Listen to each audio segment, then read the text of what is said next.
તો આ તરફ ગુજરાત યુનિવર્સિટીમાં વિદ્યાર્થીઓએ હોબાળો મચાવ્યો। એનિમેશન વિભાગના વિદ્યાર્થીઓએ હોબાળો મચાવ્યો। અધ્યાપકોની ઘટને કારણે તેઓ અભ્યાસથી વંચિત થઈ રહ્યા છે। ખાનગી એજન્સીઓ રદ કર્યા બાદ નવી ભરતી કરવામાં આવી નથી। પૂરતા સ્ટાફની ભરતી ન કરાઈ હોવાનો વિદ્યાર્થીઓ આક્ષેપ કરી રહ્યા છે અને ભરતી થઈ છે તેમની પૂરતી લાયકાત ન હોવાનો તેમણે આક્ષેપ કર્યો। તો ગુજરાત યુનિવર્સિટીમાં વિદ્યાર્થીઓ દ્વારા હોબાળો મચાવવામાં આવ્યો। ઉગ્ર રજૂઆત કરવામાં આવી કારણ કે એનિમેશન વિભાગમાં ભરતી કરવામાં નથી આવી અને તેના કારણે તેઓ અભ્યાસથી વંચિત રહી ગયા છે। વિદ્યાર્થીઓ કહી રહ્યા છે કે અમારી સાથે અન્યાય થઈ રહ્યો છે અને જેમની ભરતી કરવામાં આવી છે તેઓ પણ પૂરતી લાયકાત ધરાવતા નથી, તો અમારે શીખવાનું શું?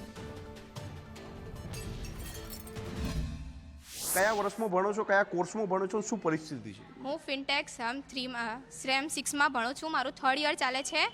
અત્યારે એ લોકોએ એક્ઝામ લીધી હતી અમારી SEM 5ની। એના પછી એમણે એવું કીધું કે અમે મેસેજ કરીશું ત્યારે તમે આવજો। એના પછી અત્યારે 29 એમનો મેસેજ આવ્યો। અમે આવ્યા, અહીંયા કોઈ જ હતું નહીં હાજર। અમે 4-5 કલાક બેઠા, પછી અમે એડમિનમાં જઈને વાત કરી તો એ કે જોર્જ સર જોડે મળો। એમની સાથે મળ્યા તો એ બીજા સરનું નામ લે છે। એમની સાથે મળ્યા તો પછી એમ કહે છે કે ઓકે અમે તમને કહીશું।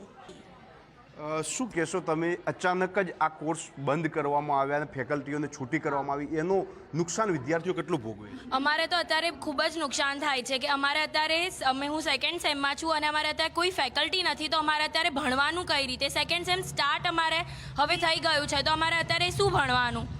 અત્યારે અમારે કોઈ ફેકલ્ટી જ નથી તો અમે કઈ રીતે? અને અમારા ટાઈમ બગડે છે। અત્યારે 2nd સેમ જાય છે તો પછી એક્ઝામ આવશે તો અમારે ત્યારે શું એક્ઝામ આપવાની?